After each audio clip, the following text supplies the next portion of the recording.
అందరికి కూడా good morning. Ladies side నుంచి ఏంటంటే వాయిస్ రావట్లా. Good morning. ఓకే అండి, థ్యాంక్ యూ అండి. ఈరోజు కొత్తగా వచ్చిన వాళ్ళు ఎంతమంది ఉన్నారండి? ఈరోజే కొత్తగా వచ్చాను వాళ్ళు. ఓకే, థ్యాంక్ యూ అండి. Welcome to Vestige family. మీరు కూడా రాబోయే రోజుల్లో కాబోయే కోటీశ్వర్ వెస్టేజియన్స్ అనమాట. మీ అందరికీ ఒకసారి అలాగే ఇక్కడ కూర్చున్న లీడర్స్ అందరికీ, మా అప్లయన్స్ శ్రీనివాస్ సార్, వెంకట్ సార్కి, అలాగే మనందరూ ఇక్కడ ఉండడానికి ఒక గ్రేట్ లీడర్ ఎంఎస్ఆర్ గారికి ఒక్కసారి. ఓకే అండి, నా పేరు శ్రీగౌరి, మాది ఇక్కడ గోరెంట్ల.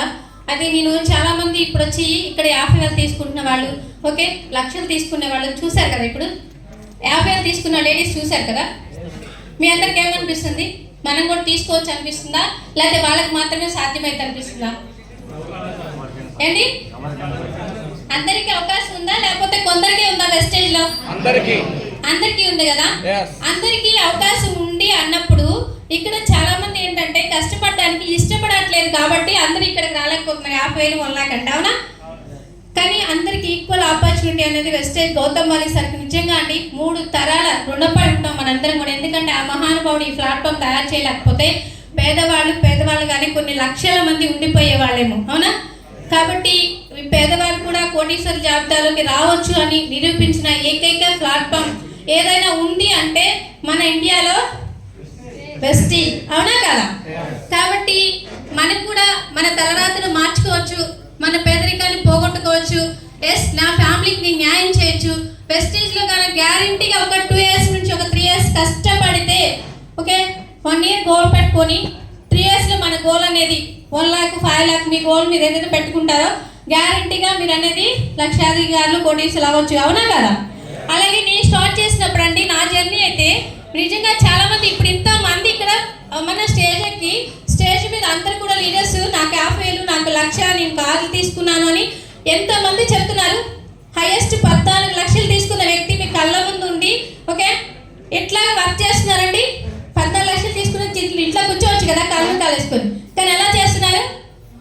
కానీ మనం వర్షాకాలం వర్షం అంటాం, ఎండాకాలం ఎండ అంటాం, చలికాలం అంటాం కదా, అదే కదా.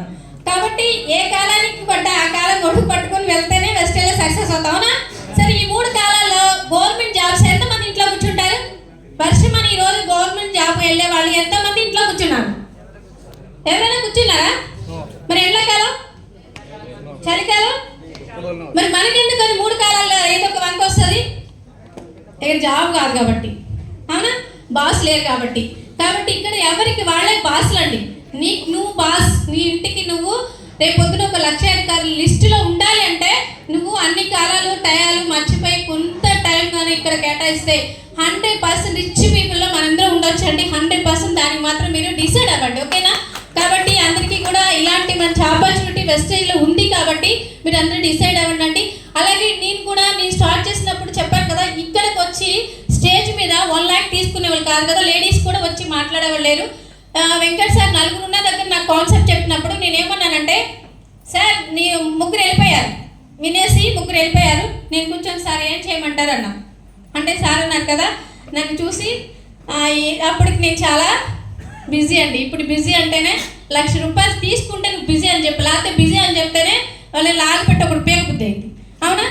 10,000 తీసుకునే వాలంటీర్స్ని పట్టుకోండి, 5,000 తీసుకునే మొన్న నాకేమన్నారు బిజీ. ఇప్పుడు వాళ్ళ పోస్టులు ఉన్నాయా? పోస్ట్, ఓకేనా?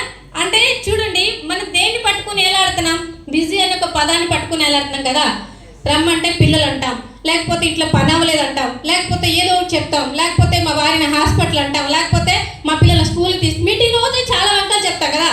ఆ సాకు చెప్పుకుంటుంది ఫస్ట్ నీ మనసాక్షికి అండి. మనసాక్షికి సాకు చెప్పుకున్నాకే ఎదుట మీకు లీడర్స్ చెప్తున్నారు, అవునా కదా?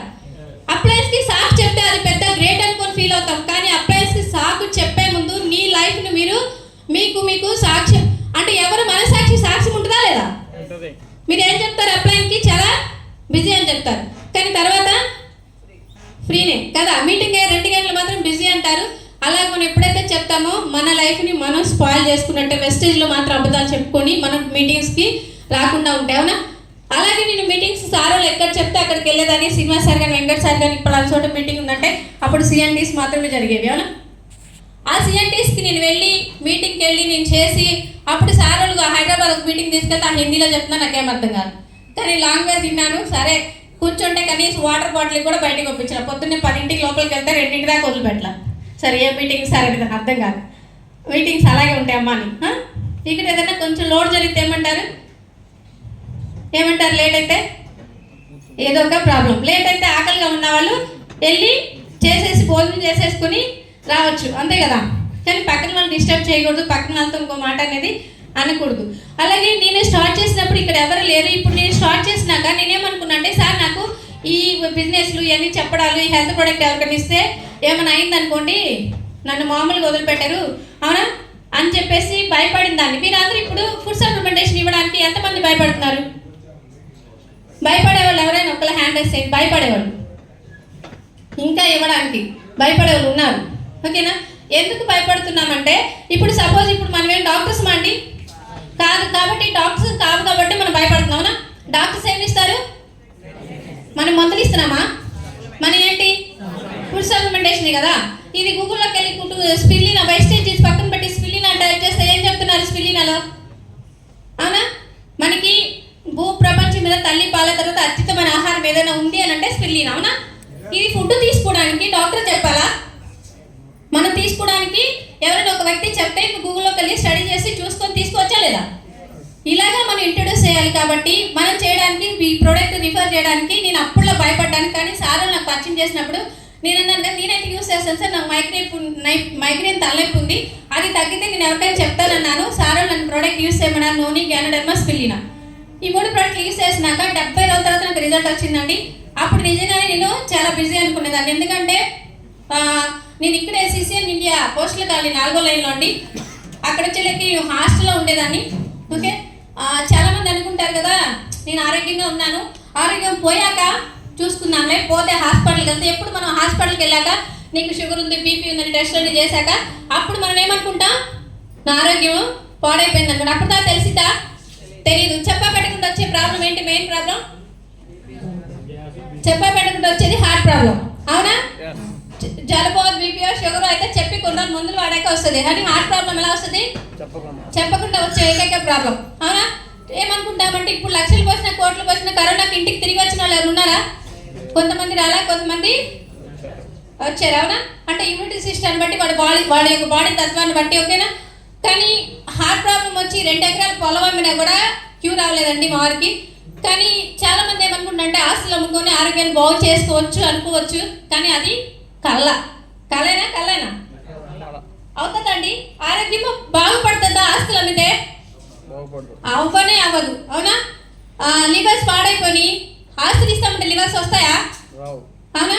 కిడ్నీ లివర్స్ ఏదైనా సరే ఒక ప్రాబ్లం వచ్చిందంటే ఆ ప్రాబ్లం క్యూర్ చేసుకోవాలంటే ఆస్తులు అమ్మినా రాదు. కానీ ఆరోగ్యం జాగ్రత్తగా ఉండాలి అంటే కేర్ తీసుకొని ప్రివెన్షన్గా మన ప్రోడక్ట్ యూస్ చేసుకుంటే ఆర్గాన్స్ పాడవకుండా ఉంటే ఇదే 10 మందికి షేర్ చేస్తే ఆరోగ్యం వస్తుంది.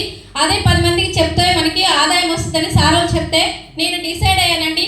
అప్పుడు సార్ వాళ్ళకి తెలీదు నేను డబ్బు అనేది నాకు చాలా ఇంపార్టెంట్. కానీ సార్ వాళ్ళు ఏమన్నా అంటే సార్ నాకు పాల బిల్లు వస్తే చాలు అనుకున్నాను.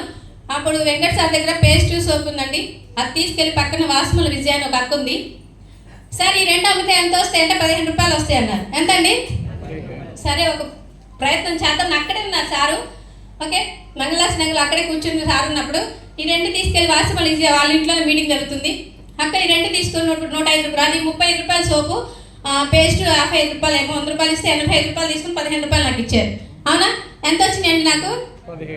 ఇదేదో బాగుంది కదా, నెలకు పాల బిల్లు వస్తే రిటైలింగ్ చేసుకుంటే అని జాయిన్ అయ్యానండి. అవునా? అప్పుడు నేను ఏంటంటే హాస్టల్లో ఉండేదాన్ని. హాస్టల్లో కూడా నాకు ఉండడానికి షెల్టర్లోకి హాస్టల్కి వెళ్ళానండి. అమ్మ వాళ్ళకి గవర్నమెంట్లే, నాన్నగారు పర్లేదు గవర్నమెంట్ ఎంప్లాయీ పెన్షన్ వస్తుంది, అన్నయ్య వాళ్ళు లాంగ్ ఫార్ వ్యవసాయ శాఖలో జాబ్ చేస్తారు, వాళ్ళంతా పర్లేదు. కానీ ఎవరైనా వదిళ్ళు ఎంతమంది ఆడపిల్లలను ఆదరిస్తారండి? అంటే అందరినీ నేను తప్పు పట్టట్లేదు. ఎంతమంది మనకి ఏదైనా అవసరం వస్తే 2 రోజులు 3 రోజులు వెళ్తే పుట్టింట్లో ఉండిస్తారు. మనకి ఏదైనా ప్రాబ్లం వచ్చి లైఫ్ లాంగ్ అక్కడ ఉండాల్సి వస్తుంది అంటే ఎంతమంది యాక్సెప్ట్ చేస్తారు? మగవాళ్ళు ఒక్కళ్ళు వచ్చి హ్యాండ్ చేశారు. ఓకేనా? ఓకే అండి. ఓకే అంటే వీళ్ళు ఓకే అన్నలు కాబట్టి ఓకే. కానీ వదిల్లో మనం కూడా ఒక ఆడపిల్లలమే కాబట్టి ఎవరిని తప్పు పట్టట్లేదండి. వాళ్ళ వాళ్ళ పరిస్థితిని బట్టి తల్లిని చూడాలని అందరికీ ఆశ ఉంటుంది, కానీ పాకెట్ పర్మిట్ చేయక చూడరు కొంతమంది. కాబట్టి నేను మా అమ్మని ఏమనలేదు, అన్నయ్యని ఏమనలేదు, కానీ అక్కడ ఉండడానికి నాకు చాలా ఇబ్బందిగా అనిపించింది. అలాంటప్పుడు నేను హాస్టల్కి వెళ్ళాను. హాస్టల్లో 5 సంవత్సరాలు ఉన్నాను. ఇక్కడ మనకి మల్లికార్జునపేటలో స్కూల్ లుడ్డు చిన్న స్కూల్ ఉండేది, ఎలిమెంటరీ స్కూల్. 5th క్లాస్ వరకు పిల్లలు ఇద్దరు అక్కడే. తర్వాత పిల్లల్ని అక్కడ నుంచి మనకి లుడ్డు హై స్కూల్, వసంతరాయపురంలో లుడ్డు హై స్కూల్లో 9th క్లాస్ వరకు, 10th క్లాస్ పాప వచ్చి 9th క్లాస్ తేజ వచ్చారు. అప్పుడు 10th క్లాస్లోనే పాపకి 15 సంవత్సరాలకే పెళ్లి చేయాల్సి వచ్చింది, అవునా. ఇంకా తర్వాత అక్కడ నుంచి ఆ హాస్టల్లో ఉన్నప్పుడే నాకు సార్ వాళ్ళు వేరే జాబ్ చూశారు గవర్నమెంట్ హాస్పిటల్లో.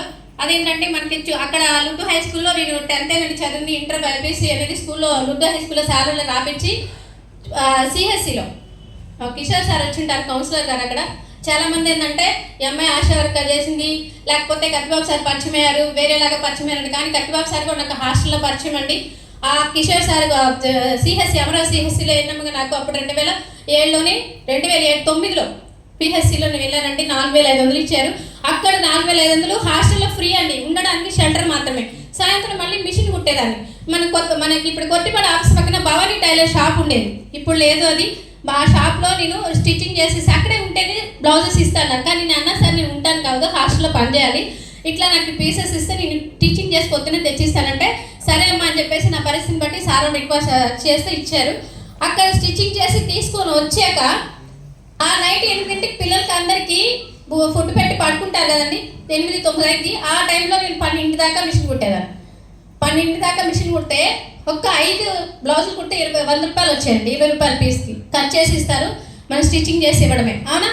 ఇప్పుడు చూడండి, నాకేమన్నా ఖాళీ ఉందా వెస్టేజ్ చేయడానికి? టైం ఉందా అండి? మాట్లాడాలి, సైలెంట్ అయ్యారండి. టైం ఉందా? లేదు కదా. అయితే నేను సార్ చెప్పాను, సార్ నాకు పాల పిల్ల వస్తే చాలా స్టార్ట్ చేశాను. ఎప్పుడైతే మా పాపకు మ్యారేజ్ చేశానో 10th క్లాస్లో, అప్పుడు నాకు అసలు బాధ ఎలా ఉంటే మా అన్నయ్య కొడుకే చేసుకుంటా అన్నాడు, కట్నం లేదన్నాడు. ఇది ఒక్కటే పట్టుకున్నాను నేను, కట్నం లేదు. తర్వాత నేను చదివించిన కట్నం ఇచ్చి పెళ్లి చేయాలి, నా దగ్గర డబ్బులు ఇంకొక ఎగరం ఉంది, మొత్తం నేను పోయాక ఇస్తాను అంది, అవునా.